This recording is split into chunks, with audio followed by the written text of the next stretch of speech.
不愧是传承了千年的万剑阁，这些世所罕见的6、7级灵，空神顺步。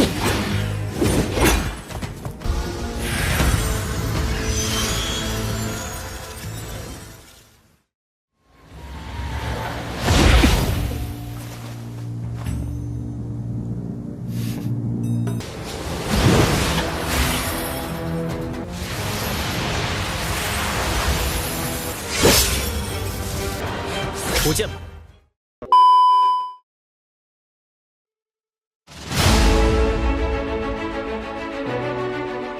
！Hai, bertemu lagi dengan Mimin Yuba di channel Ucap Movie. Gimana kabar kalian semua? Sehat-sehat aja kan? Mimin berharap kalian dalam keadaan yang baik ya. Oke, sebelumnya kita telah membahas part ke-25 Spirit Sword Silverite, yang mana di akhir ceritanya setelah Bai Likuangseng pergi dari penjamuan yang diadakan, ternyata dia bertemu dengan Chang Zixiao dan Qin Qiumu. Apa yang akan mereka bicarakan ya? Oke, daripada penasaran, yuk kita langsung bahas aja Spirit Sword Silverite part ke-26. Check it out!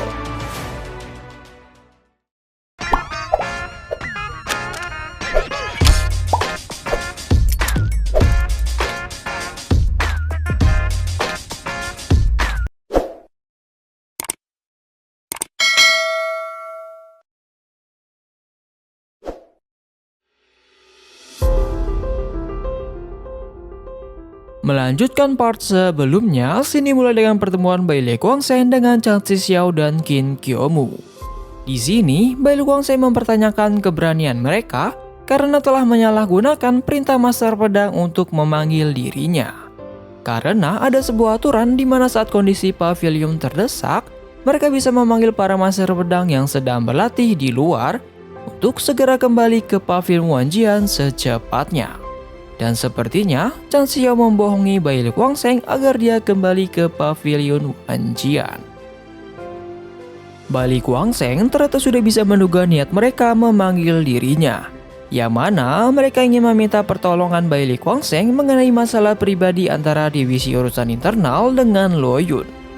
Namun di sini Bai Likuangseng mengatakan dirinya tidak peduli dengan urusan pribadi antara divisi urusan internal dengan Luo Yun, dan dia pun berniat pergi. Tapi Chang Zixiao berusaha memancing perhatian Bai Likuangseng dengan mengatakan bahwa Luo Yun tidak akan menghormati dirinya. Di sini Chang Zixiao terus menghasut Bai Likuangseng dengan mengatakan bahwa Luo Yun akan merebut posisi Master Pavilion di masa depan, dan memfitnahnya bahwa sebelum Luo Yun mendapatkan posisi itu, pastinya Luo Yun akan berusaha menyingkirkan penghalangnya. Yang mana Chang Zixiao mengatakan bahwa penghalang Luo Yun saat ini adalah divisi urusan internal dan juga Bai Likuangseng yang merupakan murid Master Pavilion. Dan karena melihat Bai Likuangseng sedikit percaya, Chang Zixiao pun mengajak Bai Likuangseng untuk bekerja sama menyingkirkan Chu Yun. Bai Likuangseng lalu mempertanyakan bukti apa yang mereka miliki bahwa Luo Yun akan berusaha menyingkirkan dirinya. Dan Chang Zixiao mengatakan walaupun dirinya tidak mempunyai bukti, namun lebih baik bergerak lebih awal sebelum mereka dihancurkan oleh Luo Yun. Chang Zixiao menyarankan Bai Likuangseng untuk mengalahkan Luo Yun di depan semua orang agar kepercayaan Luo Yun runtuh dan mengoyahkan hatinya. Dan akhirnya Bai Likuangseng pun setuju. Namun dia hanya akan melawan Luo Yun nantinya dan tidak ingin terlibat dalam urusan yang lainnya. Dan setelah berbicara hal itu, dia pun pergi begitu saja. Di sini, Qin Qiumu mengatakan bahwa sikap Bai Likuangseng memang semakin arogan. Tetapi hal itu tidak menjadi masalah bagi Chang Zixiao, karena Bai Likuangseng tidak memiliki dendam pada divisi urusan internal. Lain halnya dengan Chu Yun yang jika dia tidak segera disingkirkan, maka akan membahayakan posisi mereka di divisi urusan internal nantinya. Setelah itu, scene berganti, di mana Chu Yun sedang memasuki aula obat pavilion Wanjian. Jadi aula obat ini seperti kebun atau hutan gitu ya guys. Namun isinya tanaman-tanaman langka dan juga bahan spiritual yang bernilai tinggi. Di aula obat, Chu Yun takjub dengan kekayaan bahan spiritual yang dimiliki oleh pavilion Wanjian. Karena banyak sekali bahan spiritual langka di tingkat 6 dan juga 7. Dan Juyun pun sangat senang karena dia bisa menemukan dan mengumpulkan semua bahan spiritual yang dia butuhkan. Perlu diingat ya, tingkat tambahan spiritual itu dari tingkat 1 sampai tingkat 9 yang tertinggi untuk sementara ini ya. Lalu di saat sedang mengumpulkan bahan-bahan spiritual, tiba-tiba Juyun merasakan ada aura dari sebuah bahan spiritual yang sepertinya kekuatannya melampaui bahan spiritual tingkat 7. Dan Juyun pun menghampiri aura dari tanaman tersebut. Dan benar saja, aura itu mengarahkan Juyun pada bahan spiritual tingkat 8 yang bernama bunga roh yang void. Yang mana bunga roh yang void ini lahir di tempat pertemuan yin dan yang, dan memiliki kekuatan murni yang tak tertandingi. Bahan spiritual ini bisa menyembuhkan kerusakan pada tubuh dengan membentuk kembali meridian. Dan bahkan bunga ini juga bisa menyembuhkan luka parah pada jiwa serta sangat cocok untuk berkultivasi. Namun, tanaman spiritual bunga roh yang void ini harus disatukan dengan rumput mistik yin void, yang juga di tingkat 8. Yang mana jika kedua bahan spiritual tersebut disatukan, maka kekuatannya tidak lebih rendah dari bahan spiritual tingkat 9. Dan dengan kekuatan dua bahan spiritual itu, Juyun mungkin bisa menyembuhkan Lolan dan membangkitkannya. Ayo, masih ingatkah siapa itu Lolan? Dia adalah orang yang menyelamatkan Juyun di part sebelumnya saat meridian Juyun dihancurkan oleh Chang Mingyang ya. Bagi yang lupa bisa cek part ke-11 ya. Oke, kita lanjutkan ceritanya. Kemudian, Juyun pun bergegas mengitari seluruh penjuru aula obat untuk menemukan rumput mistik yin void. Dan sampai tak terasa, sudah 3 hari Juyun berada di dalam aura obat, tapi sayangnya Juyun tidak bisa menemukan jejak rumput mistik yin void. Dan karena itu, Juyun berniat untuk mencari kembali di lain harinya. Saat Juyun sedang keluar dari aula obat, di pintu luar aula obat, Juyun disapa oleh Bailey Guangsheng. Bailey Guangsheng mengetahui bahwa Juyun telah menghabiskan waktu 3 hari di dalam aula obat dan sedang mencari bahan spiritual tertentu. Kemudian dengan mengejutkan, tiba-tiba Bailey Guangsheng mengeluarkan bahan spiritual yang sedang Juyun cari-cari selama 3 hari ini. Dan itu adalah rumput mistik yin void. Juyun sontak terkejut melihat bahan spiritual itu bisa ada di tangan Bailey Guangsheng. Juyun pun tanpa basa-basi mempertanyakan apa mau Bailey Guangsheng sampai-sampai dia menunjukkan bahan spiritual rumput mistik yin void. Bailey Guangsheng pun langsung berterus terang bahwa dia ingin mengundang Lo Yun untuk bertarung melawannya. Dan rumput mistik yin void ini akan dijadikan bahan taruhan. Di sini, Juyun menduga bahwa Bailey Guangsheng menginginkan bunga roh yang void yang ada padanya. Namun, Bailey Guangsheng mengatakan jika dirinya kalah dalam pertarungan tersebut, maka Juyun bisa mendapatkan rumput mistik yin void. Tetapi jika dirinya yang menang, dia tidak ingin mendapatkan apapun. Kenapa tidak minta apa-apa ya? Sangat mencurigakan.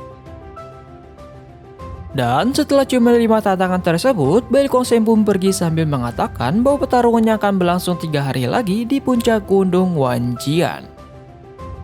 Dan setelah itu, kabar pertarungan Lo Yun dengan Bailey Guangsheng menyebar dengan cepat di pavilion Wanjian.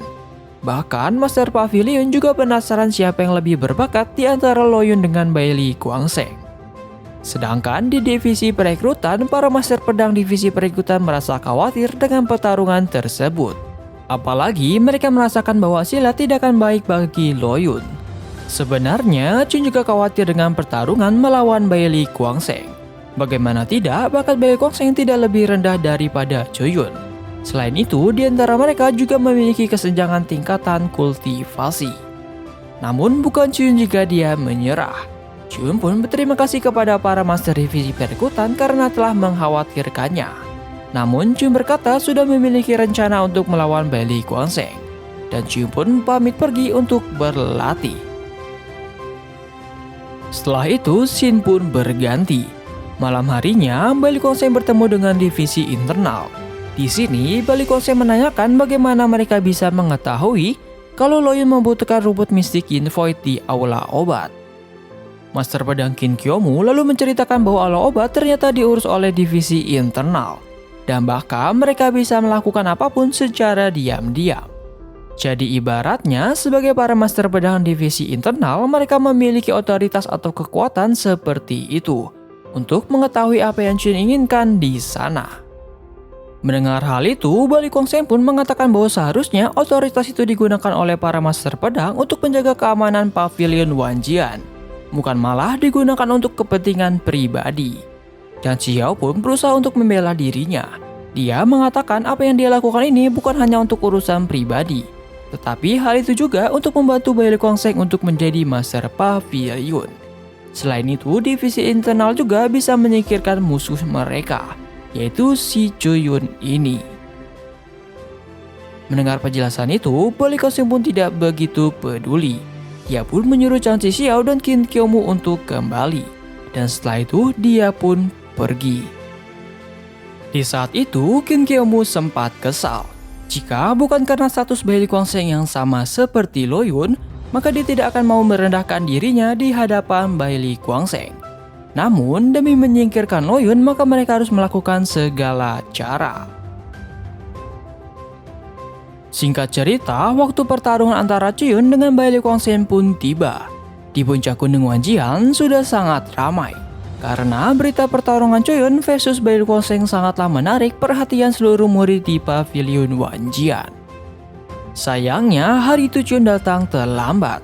Hal itu membuat Zhang Zixiao sempat menghina Cuyun dan menuduh Cuyun takut dengan Bai Luongseng. Dan di saat itu, tak lama datanglah Master Pavilion. Tetapi saat itu Bai Luongseng dan Cuyun masih belum datang juga. Akhirnya setelah sedikit menunggu, tak lama kemudian Bai Luongseng pun datang. Namun Cuyun masih saja belum datang dan hal itu membuat orang-orang semakin menerka-nerka apa benar Lo Yun tidak berani melawan Bai Luongseng.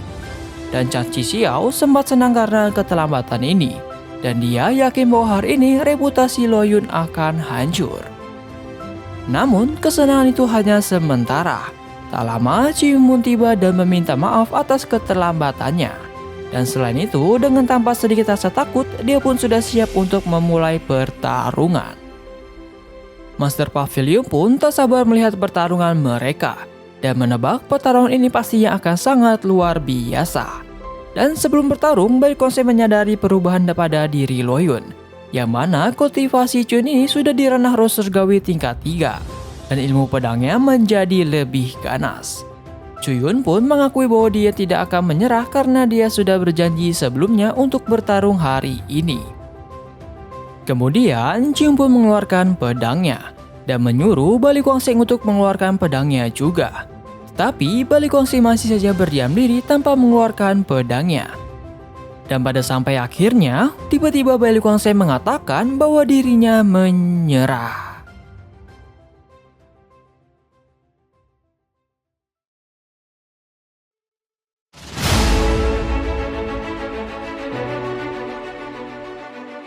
Oke bosku, sekian dulu ya part kali ini.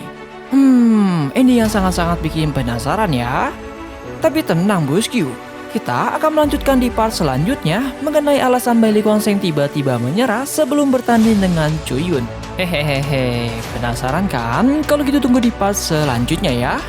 Dan seperti biasa, jika kalian suka dengan channel ini, monggo di subscribe, like, serta di share ke teman-teman kalian semua, agar channel ini bisa menuju 1 juta subscriber, oke? Dan sampai jumpa di part selanjutnya. Bye-bye!